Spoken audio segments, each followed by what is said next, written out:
Hey, it's Apple Buff and welcome back to the channel, and in this video I'm going to tell you about an app that will allow you to watch YouTube videos in picture-in-picture mode on your iPhone. So without a further ado, let's roll the video.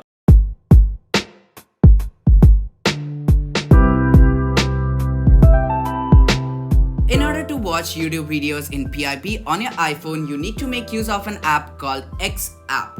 It's a free app that's available on the App Store, but of course the link to the app will be in the description down below, so don't forget to check that out. Once downloaded the app, open YouTube on Safari. Yes, you heard it right, because this app doesn't work with the native YouTube app on your iPhone. From there, just click on any video to play it. And just after the video is done loading, click on the share button and scroll down until you see the options that say full screen and picture-in-picture. Just tap picture-in-picture option to keep the video running in PIP mode. Lastly, just exit Safari and keep watching the video no matter which app you are using on your iPhone. Just in case if you feel that the video running in PIP is covering the content that you are browsing, you can change the size of the PIP display by just double tapping on it.